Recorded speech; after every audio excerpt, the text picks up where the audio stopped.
Today on Filament Stories, we're going cosplay. Would you like some popcorn? Oh, we might need to rethink this. I'm Courtney, this is Filament Stories, and today I have my friend Tristan with Teychmakes, and he's going to help me out with something that you all may notice I've never done, because I am not good at big cosplay items, props, well, and this is something you know a lot about. So thank you for coming on and helping me learn about this. Happy to be here. So what did you bring today? So today I brought the Celestial Nighthawk helmet from Destiny. This is a great model from Nikko Industries. It looks pretty detailed. Yeah, they have tons of great stuff. I love the site. Can you take me through your process to get from STL files to here? And why are there two? Well, I'll answer the easy question first. Prop making is a learning process, and when you trying things you haven't done before, you're going to run into issues. So this one was first iteration. That was the first iteration, yeah. The starting point is always starting with the STL and figuring out how you're going to print it and fit things together. And the most important part, especially when you're working with a helmet, is figuring out where you want the seam to be. So in the final version, I have the seam very far back in the helmet so that the base of the head is resting right on the top, but not interacting with the seam at all. That was one of the main issues I had with that helmet. So I see. Yeah. Yeah. So with the head point resting right on the seam, you were putting a lot of pressure on it and it was just falling apart. The second important part that you have to worry about is how you're going to attach the two halves together.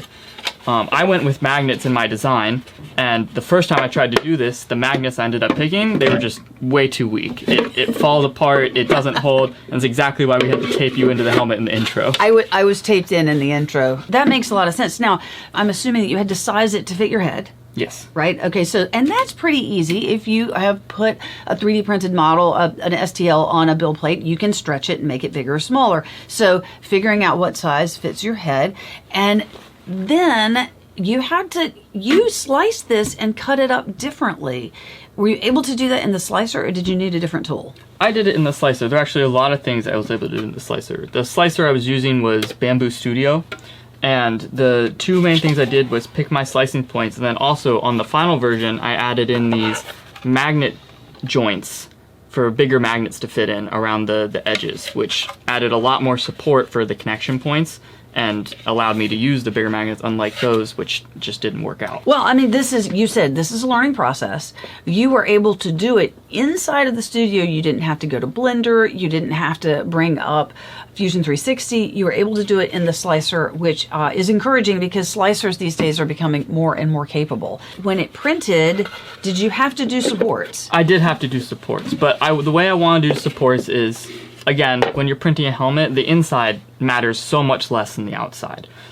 You could try to print like this, but then you're adding a lot of rough edges to the bottom side, the really exposed surfaces, and you definitely don't want all of your support surface there, because sanding that out is just too much of a pain. I have mine printed, and I have two gray pieces here, and now I want to get it to a point where it looks like that. What's your next step? So, first step is sanding.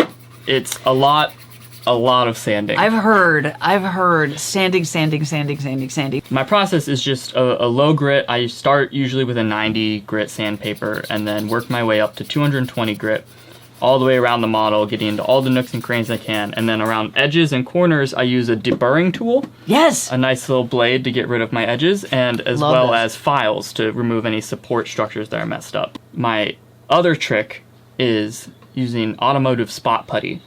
Once you told me about this. Yes. Automotive spot putty. Okay, I've heard of people use it. Bondo? Yeah. It's red. Is that red color? Mm-hmm. Okay, red, orange, rusty. And I've seen it on the models, and so it looks to me, because I don't have experience with this. I mean, the goal here is, and I know you guys have seen the people who have the Iron Man helmets and they look smooth as glass, right? And that's not the look you were going for specifically here, right? But that smooth as glass look. You have to get the layer lines completely gone, and you have to continue to sand, and then you can sand down, but filling in with this automotive bond. But what really is important is the fact that it's easier to sand than the PLA.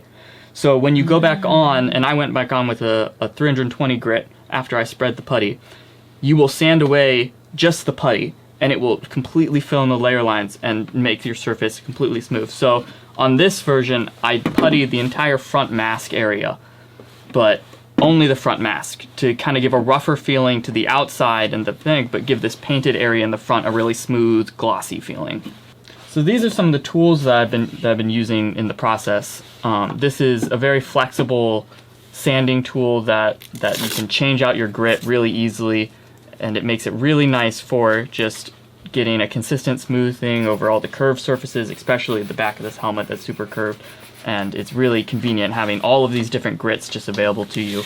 And then when you're done with that level and you want to move on to the more finer details, those sharp corners, those straight lines, I'm really in love with this edge detailing sanding paper that has these really nice fine corners on it that are really good for just getting into all those hard to reach places. And I love this corner. You're right. This thing is amazing, and it's squishy and it lasts a long time. And then last but not least, the spot putty that I've been using, this Bondo glazing spot putty, you traditionally use for cars, fantastic on PLA. And now we're getting to the part where you need to make it look like the final product. The next step is the paint. And the paint is a very tedious but rewarding process. I got an airbrush, and I've been figuring out an airbrush for this project. The convenient part about having a failed model was the ability to do a bunch of color testing on... Keep going. A bunch of color testing on a similar surface and a similar design to see how things would look. So you'll notice this one's not very sharp or well defined. That's because I just really wanted to see what my colors would look like, practice airbrushing, get the hang of it, and figure out what I wanted the final model to look like. Was it fun? It was a lot of fun. Darn it! I'm gonna have to get one. Did you airbrush everything, or did you hand paint any of it? There's a bit of a mix. The initial coat was just a straight airbrush primer, a black primer across the entire surface. And then moving on, I sort of started masking off, and beyond masking, I was also using this liquid mask. You talked about this liquid mask, which you said is fantastic. Now, my experience from watching... Oh, you have a little bit here, right? Is you get the blue tape. Let me go grab... People think that this is like a set back here. This is a real... I use everything back there. And here's an example that you would have to, if I've got the dark blue here and I wanted gray back here, then in order, well, these are two pieces, but to protect them, I would need to mask it all off, maybe put paper back there. But you can use this in place of that, and there are other benefits. There are a ton of benefits to this, but there's also a ton of benefits to traditional tape. So I used a heavy combination of both. With easy to cover areas, I used traditional tape. I had the same sort of masking tape, a very thick layer over certain spots. So the liquid mask was super beneficial in these curved areas, these circular areas where I was testing out taping on here, and I had to use a razor blade on the model to sort of cut this tape out in the right way. I wasn't too worried about doing that in this one because it's sort of this roughed up battle helmet. So it can have some scratches, it can have some things, but if you're on a model where you don't want any, you want to look pristine and clean, and you don't want to score or scratch, this is really, really helpful for those hard to cover places. In this case, you've got sort of a battle-worn but not damaged look. With this model, there's a very distinct difference between some of the materials that are supposed to be represented by parts of the helmet. So this front mask area is supposed to look like it's painted, so it's not supposed to look super fine. It's supposed to have maybe some paint scratches or some paint lines in there that you can see. So what I did was I airbrushed it, but then I also went back and added some hand paper, and I took some paper towels and I wiped the airbrushing down a little to add some texture. Removing perfection. Removing perfection. No. And you can see the same thing sort of with the insides of these grills on the side, these vents. There's this wornness to the metal to sort of give it this idea that it's wearing away, which was done by sort of messily airbrushing. Which you can do very easily as long as you mask properly. I could messily airbrush any day, I'm certain. All right, and then the final thing is you added magnets. Now you said that the first time the magnets weren't strong enough, but you have a lot of magnets in here. So what size magnets were these? Those are 4mm by 2mm magnets. Okay, 4x2 cylinders. Now the most common ones, if you're looking at doing this that I've seen, and your mileage may vary, is cylindrical 3mm in thickness and 6mm diameter, and the other one is 3x8. Yes, and I use 3x8s in this 3x8s. This is And that is 3x8s. strong. It is strong. It will snap shut. It will hold. It is exactly what is needed.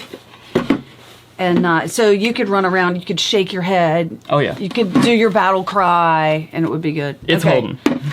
So Nikko Industry provided this model for us for this video today. Thank you very much. And I wanted to let you know, though, if it's a really neat site. If you sign up with an email, that's it. No credit card. You get access to 100 free models. And for a very reasonable monthly subscription, you get access to every single thing. And that's a lot of full suits, if that's what you're into, and a whole lot of props in any case. Thank you very much. Now, what are you going to do next? Well, I still have a little bit more work to do on this to get it fully cosplay ready. I have to add some foam to the inside to make it a little better fitting. And I kind of want to add some sunglass film to the inside of the eyes to really close it off. Where can people find Teychmakes? You can find Teychmakes on Instagram or X/Twitter, whatever people are still calling it these days. I call it Twix. That's perfect. Come back on our site sometime soon? Absolutely. All right, we'll see you then. Hey, everybody, go check it out.